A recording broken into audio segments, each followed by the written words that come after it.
pribadi Ustadz Fahim Mawardi ini ada yang salah, sehingga istrinya sendiri yang melaporkan, istrinya sendiri yang mengangkat aib ini ke permukaan. Ini yang jadi sebuah pertanyaan besar. Saya lihat HP suami saya dengarkan rekamannya.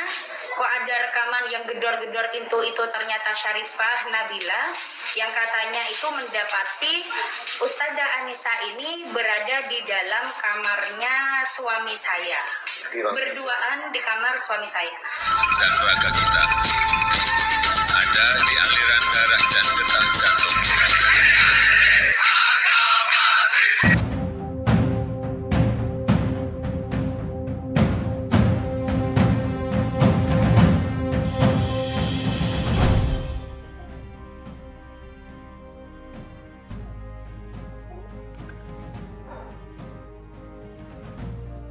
Baik, assalamualaikum warahmatullahi wabarakatuh. Kembali lagi bersama Chong Ab di channel AADJ. Salam Pancasila, salam NKRI.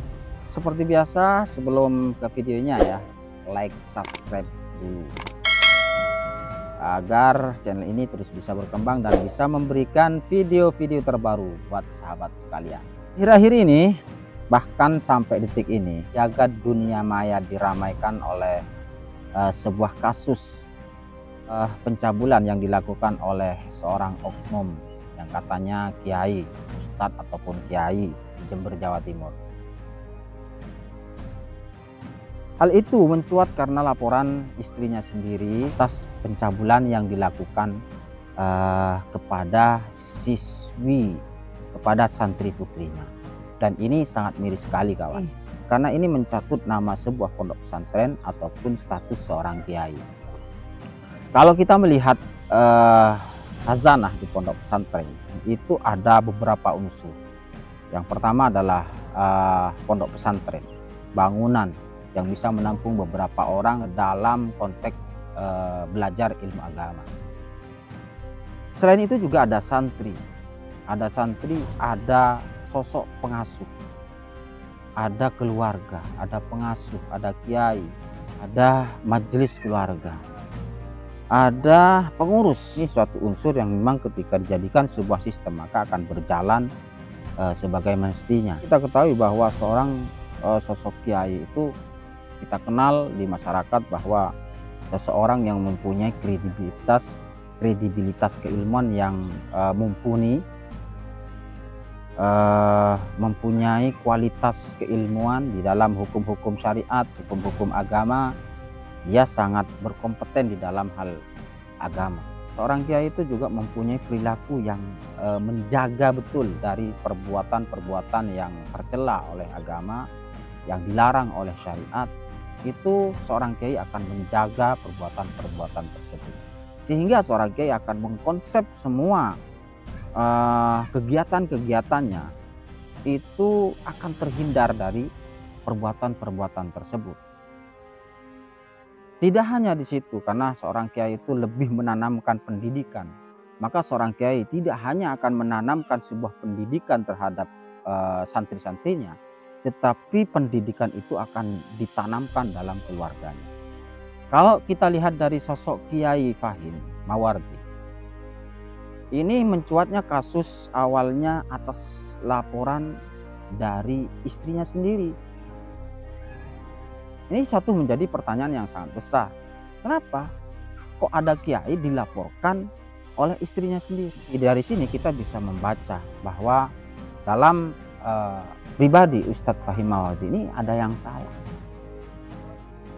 sehingga istrinya sendiri yang melaporkan, istrinya sendiri yang mengangkat aib ini ke permukaan. Ini yang jadi sebuah pertanyaan besar. Istri Ustadz Fahim Mawardi ini dia melaporkan karena ingin memperjuangkan hak-hak santri ya, dan itu kelihatan bahwa ada hak-hak yang memang dirampas oleh sosok pengasuh tersebut. Terus kita sangat miris sekali ketika kasus pencabulan, dalam kata lain itu kan kasus perzinahan dilakukan ataupun dihubungkan terhadap sosok seorang kiai. Ini kita miris sekali, dan di zaman sekarang ini sering kita jumpai hal-hal sedemikian. Dan di zaman sekarang ini orang mempunyai uang, bisa mendirikan suatu bangunan, bisa mempunyai beberapa belasan orang untuk dididik agama, sudah dikatakan kiai. Padahal status seorang kiai itu lebih pada kualitas orang tersebut. Selain itu juga dia mempunyai perilaku-perilaku yang menjaga dari perbuatan-perbuatan yang dilarang oleh syariat, perbuatan-perbuatan yang dicela oleh agama. Seorang kiai itu akan menjadikan sebuah sistem kegiatan-kegiatannya itu terhindar dari perbuatan-perbuatan yang mengarah pada sana. Kalau melihat dari informasi bahwa Ustadz Fahim itu dia melakukan controlling sendiri terhadap perkembangan pelajaran santriwatinya, dari situ sudah keliru.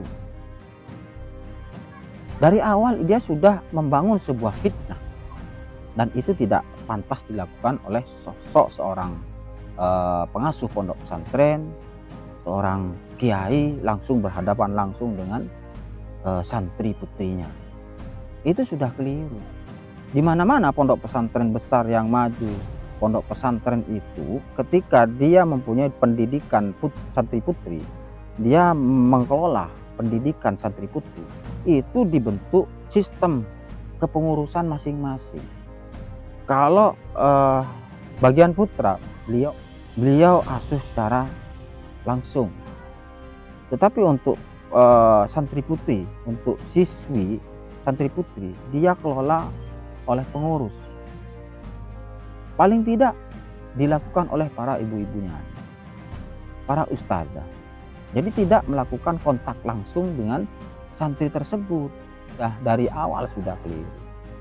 Terlepas dari bagaimana Ustadz Fahim ini mempunyai channel Benteng Akidah yang katanya sering mengolok-olok kiai-kiai Nahdlatul Ulama, tokoh-tokoh NU. Ya, saya tidak akan jauh mengomentari tentang itu, karena di Indonesia ini ada pandangan-pandangan yang sangat berbeda. Biarlah hal itu menjadi koreksi ataupun bahan renungan untuk Ustadz Fahim Mawardi. Tetapi dari sini saya hanya berpandangan tentang konsep pendidikan yang dikelola oleh Kiai Fahim Mawardi ini sudah dari awal bermasalah. Dari awal bermasalah. Maka kita meragukan tentang sifat kekiaiannya. Kita meragukan sifat kekiainya. Orang yang betul-betul berusaha menjaga diri dari fitnah, menjaga diri dari perbuatan-perbuatan yang akan menjerumuskan sendiri pada perbuatan-perbuatan yang dilarang oleh syariat. Dan tentu mudah-mudahan pihak kepolisian akan segera mengungkap ini sampai sedetail-detailnya, apakah betul-betul Ustadz Fahim Mawardi ini telah melakukan sebuah dugaan kasus pencabulan atau seperti apa, sehingga nama seorang kiai dan nama pondok pesantren ini tetap tetap harum di masyarakat. Oke, mungkin itu saja yang bisa kita sampaikan. Kurang lebihnya mohon maaf. Assalamualaikum warahmatullahi wabarakatuh.